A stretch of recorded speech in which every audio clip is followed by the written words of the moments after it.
Itu sudah set point. Yang ranking 1 kadang tidak belajar aja ya tetap ranking 1. Kamu yang tiap hari mati-matian pingin nyalip nggak nyampe-nyampe. Di psikologi ada namanya set point.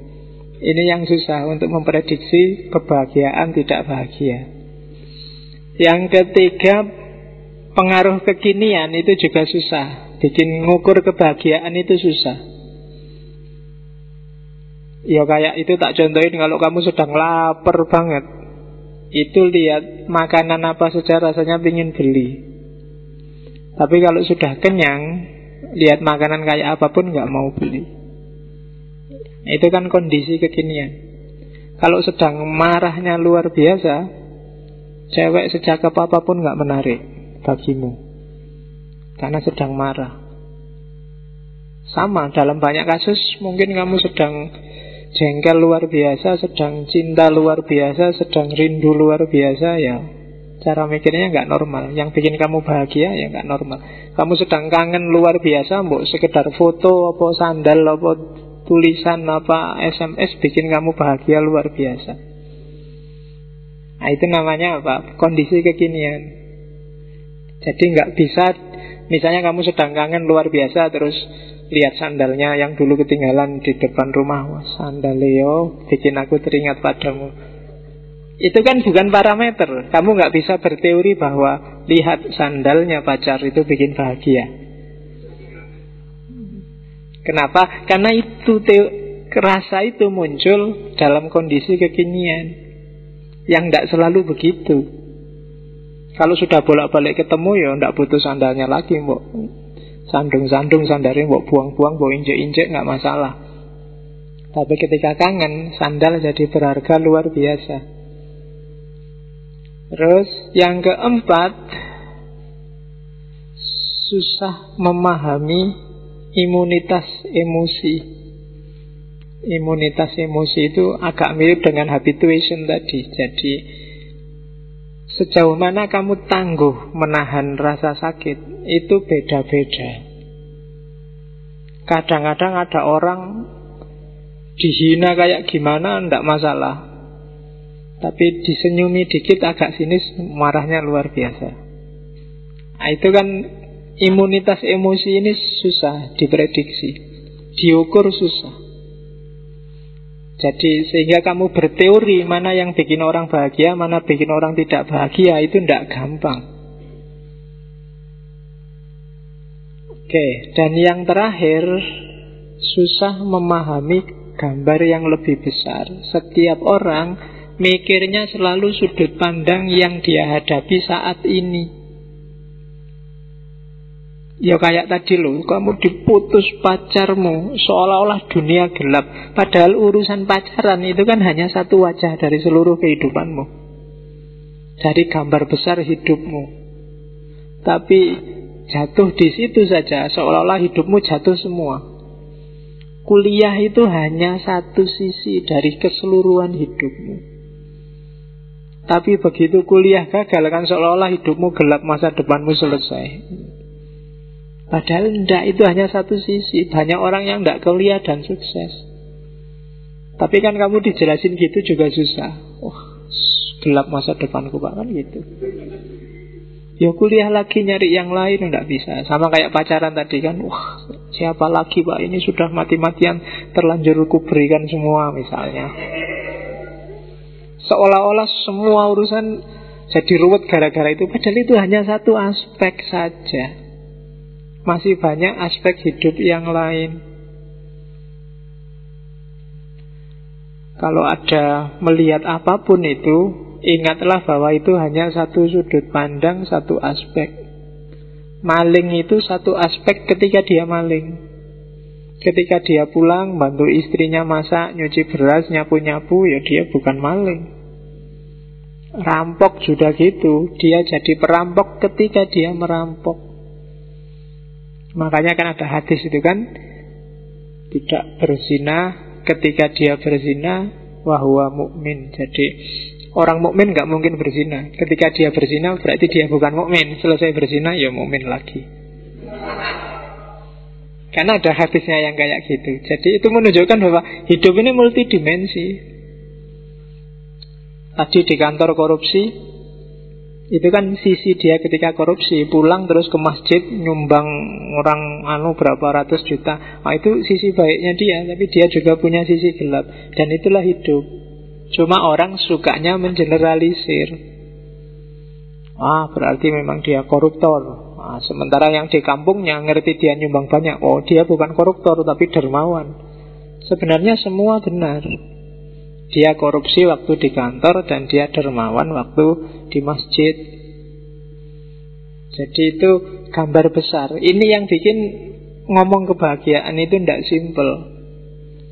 Jadi manusia itu sangat kompleks, sangat rumit. Karena Allah sudah bilang, pelajarilah alam semesta dan manusia. Kalau bagi orang Jawa, jagat gede dan jagat cilik. Jagat cilik itu mewakili jagat besar. Kalau kamu kenal dirimu, kamu akan kenal alam semesta. Kalau begitu kamu kenal alam semesta, kamu akan kenal Tuhan. Makanya man arafa nafsahu arafa rabbahu. Oke, jadi itu pengantarnya. Maka kalian tidak usah bingung kalau kapan-kapan belajar filsafat kebahagiaan. Teorinya banyak sekali dan macam-macam. Yang kita tampilkan malam ini hanya sebagian kecilnya saja. Mungkin saya ambil 2 kutub besar. Yang pertama namanya hedonisme, yang kedua namanya eudaimonisme. Nanti kita lihat apa isinya. Oke, yang fase pertama sekarang, hedonisme. Istilah ini sering kamu pakai kalau ada orang pinginnya seneng-seneng terus, kamu sebut dia hedonis.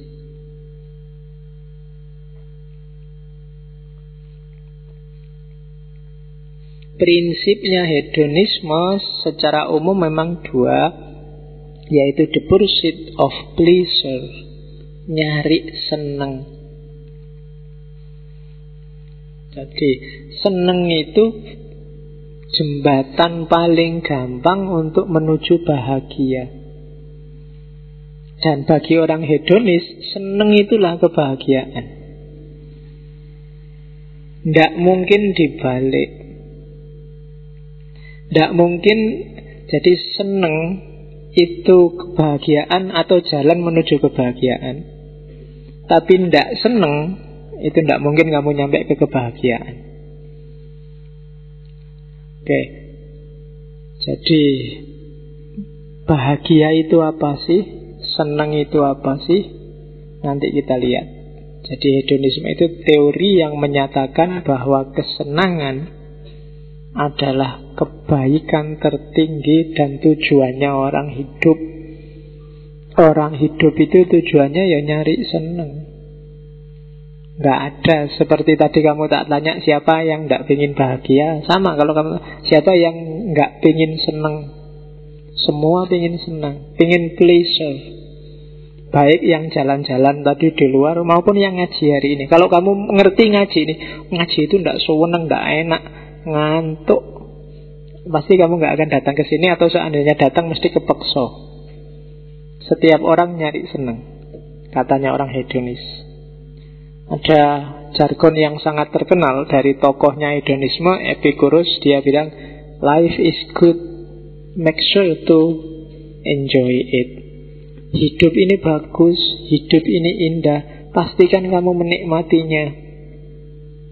Banyak loh orang yang lebih milih bersusah-susah, lebih milih ndak enak, lebih milih yang sumpek-sumpek. Ndak, hidup ini indah kok, nikmati aja. Hidup yang serba pesimis, hidup yang serba curiga, hidup yang selalu melihat orang lain sebagai lawan, sebagai musuh, sebagai rival, kamu gak bisa menikmati. Nikmatilah. Ya nanti ada teori-teorinya gimana caranya menikmati hidup menurut orang-orang hedonis. Jadi life is good, make sure to enjoy it. Nikmati hidupmu. Umur kita ndak panjang, ya kan? Kalau katanya orang Jawa, hidup itu mampir ngombe, ya kan? Ya sambil ngombe, minum ngombe sing enak-enak, tapi jangan ngombe yang ndak enak. Sambil beli-beli gorengan, sambil nongkrong, sambil ngombe.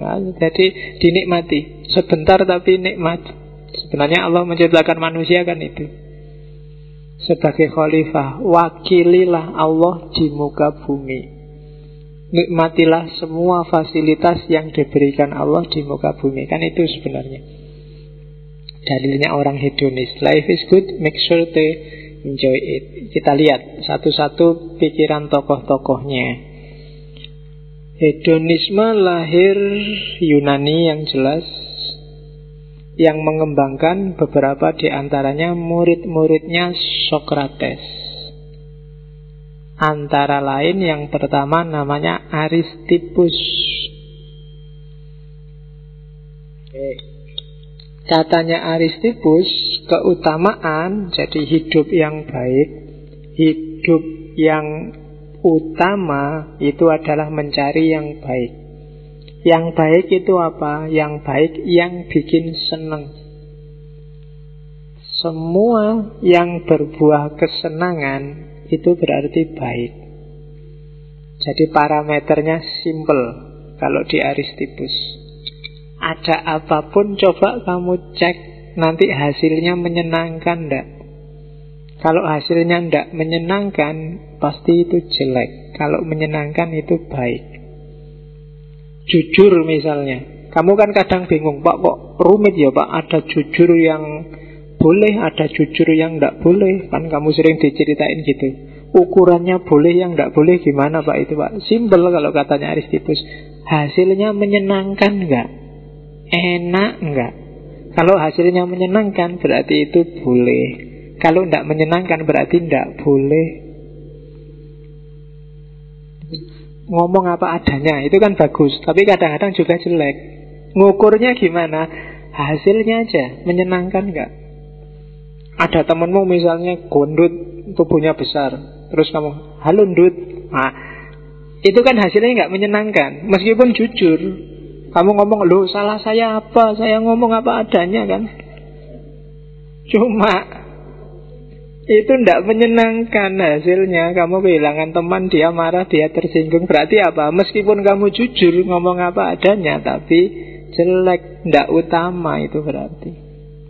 Jadi ukuran moralitas diukur dari kesenangan yang dimunculkan. Oke. Minum teh ini, ya, tak kasih contoh karena sedang haus. Ini baik. Kalau saya suka sama teh sehingga waktu minum saya seneng. Tapi kalau saya tidak suka teh, misalnya ini manis, mungkin saya punya kencing manis, jadi minum teh ini tidak tak minum gimana. Tak minum sudah dikasih, padahal aku punya penyakit. Hasilnya kan nggak menyenangkan. Maka takmir yang ngasih minum ini itu sebenarnya nggak baik. Atau tiap Rebo kok teh terus sekali-sekali ganti opo kak misalnya. Loh ibu, yo iki contoh. Loh ya kan, loh padahal tadi niatnya apik, cuma kok hasilnya ndak bagus. Berarti tidak utama. Itu teorinya Aristippus. Lah yang ngukur menyenangkan apa tidak menyenangkan itu apa? Ya akal. Manusia kan dikasih akal. Dengan akal dia harus ngukur apakah yang didapat kesenangan atau kesusahan.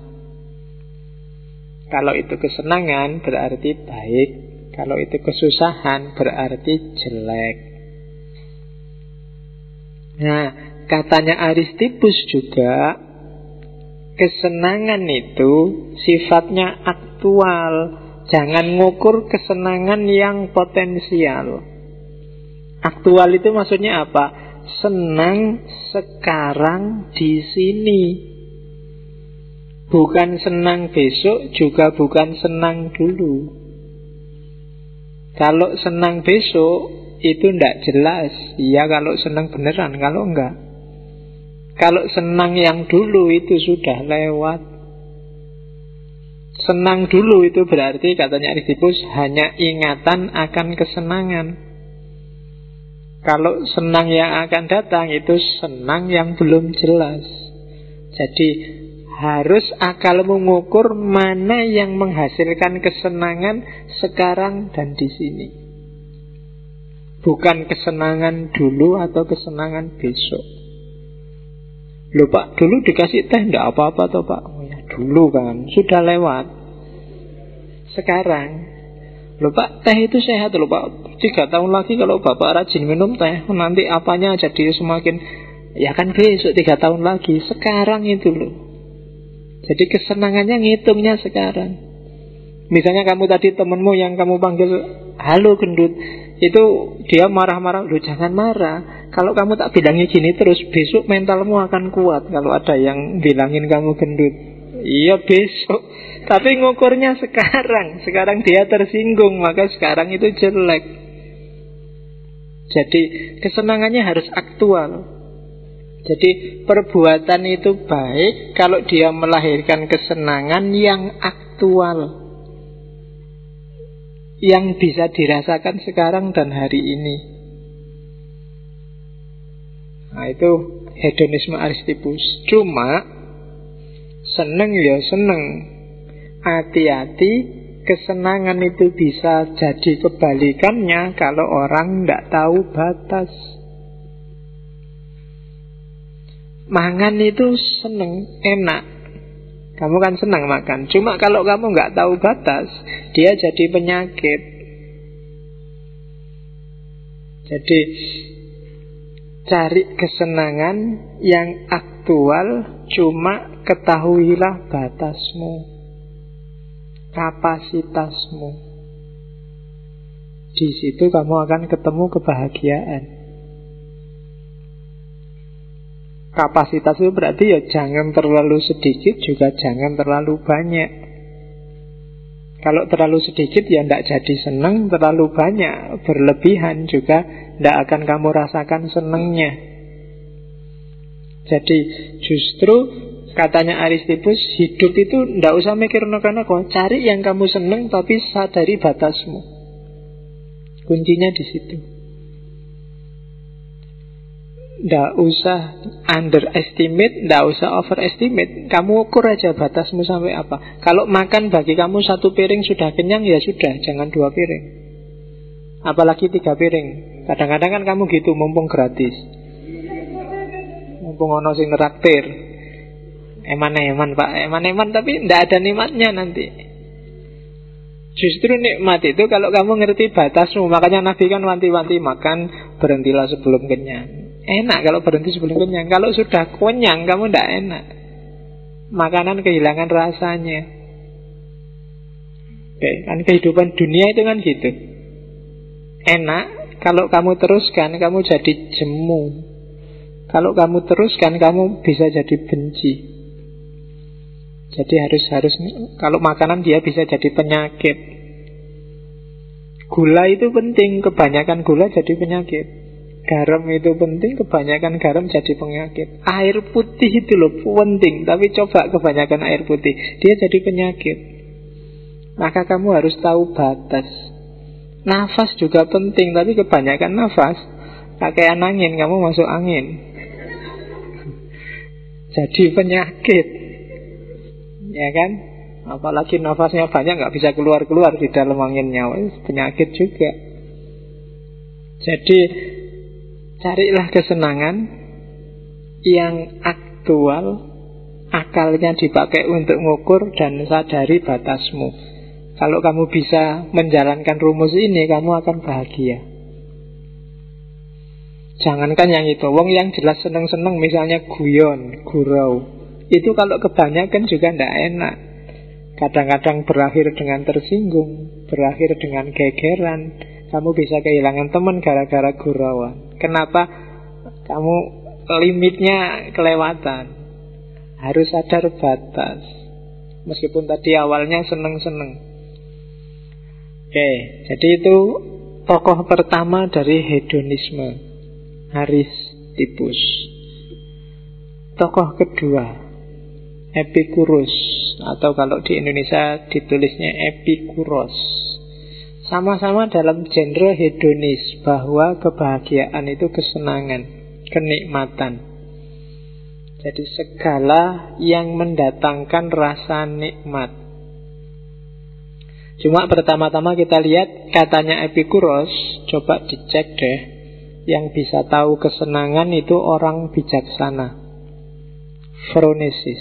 Phronesis itu apa sih cirinya? Ya, yang belajar filsafat selama ini kan dikasih tahu bahwa filsafat itu cinta kebijaksanaan. Apa sih cirinya bijaksana?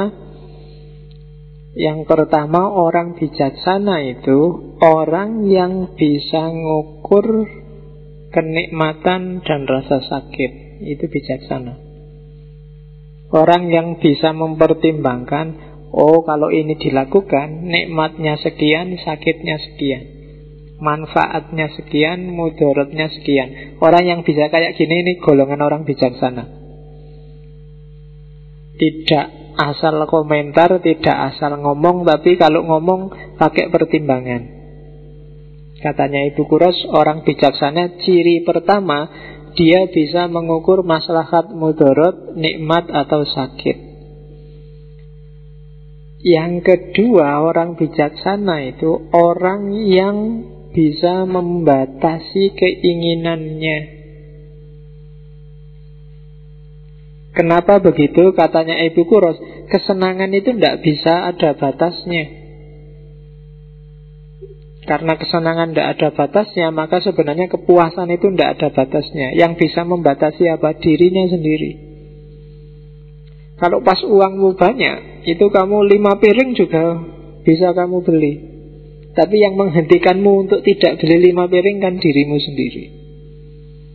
Jadi orang bijaksana itu orang yang bisa membatasi kebutuhannya, membatasi keinginannya. Cita-citamu kan banyak. Keinginanmu kalau dituruti, kalau didaftar itu bisa sak buku penuh. Pengen beli baju yang kayak gitu, Pak, pengen beli celana yang kayak gitu, sepatu yang kayak gitu, pacar yang kayak gitu, model rambut yang kayak gini, itu kalau di list bisa banyak. Tapi kuncinya kamu bijaksana, yang nanti ujungnya kebahagiaan adalah bisa nggak kamu membatasi keinginanmu. Semakin kamu canggih bikin batas, semakin hidupmu mudah bahagia. Tapi semakin banyak keinginanmu, semakin liar keinginanmu, semakin kamu susah untuk menemukan kebahagiaan. Itu ciri kedua orang bijaksana. Orang bijaksana cirinya yang ketiga adalah orang yang bisa menghindari tindakan yang berlebihan. Tidak berlebihan, tidak ekstrim. Hari ini kan banyak orang ekstrim. Kalau sudah A ya A ekstrim, kalau sudah B ya B ekstrim, kalau sudah C ya C ekstrim. Biasanya orang kayak gini tidak bijaksana, karena dia sudah lebur dalam ekstremitasnya. Contohnya banyak, mulai pemikiran, aliran, ideologi, mazhab, cara berpikir, cara beragama. Itu banyak yang ekstrim. Kalau sudah ekstrim berarti sudah berlebihan. Terus orang sama kayak yang pertama, cuma orang yang bisa milih mana kenikmatan jangka panjang dan mana kenikmatan jangka pendek. Dan itu nanti yang mendekatkan namanya atraksia. Atraksia itu ketenangan jiwa. Jadi orang bijaksana itu ngerti mana ini yang nikmat jangka panjang, mana yang nikmat jangka pendek. Contohnya apa ya? Kamu ngajak pacarmu tahun baruan nginep di hotel, itu nikmatnya paling semalam. Meskipun bunyinya setahun karena kamu masuknya tanggal 31, keluarnya tanggal 1. Cuma kenikmatan itu pasti jangka pendek, tidak imbang kalau dibandingkan ketidaknikmatannya. Seneng semalam, ditebus dengan sumpek bertahun-tahun, itu bahkan mungkin seumur hidup. Kamu mau milih mana? Kalau kamu milih ini, kamu tidak tergolong orang yang bijaksana. Jadi ukurlah mana yang kenikmatannya lebih panjang.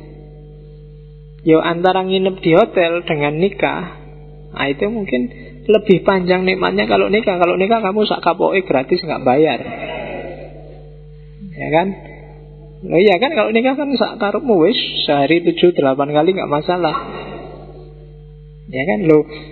Dan gratis kan sekarang nikah itu di KUA paling. Kalau hari aktif ke KUA kan bisa langsung gratis, daripada kamu masuk hotel membayar. Ya. Atau ya pokoknya kuwi. Nggak enak mau cerita. Oke, terus ning masjid iki. Kedua ya, jadi itu Epikuros. Kenapa sih harus jadi orang bijaksana tadi? Tujuannya apa?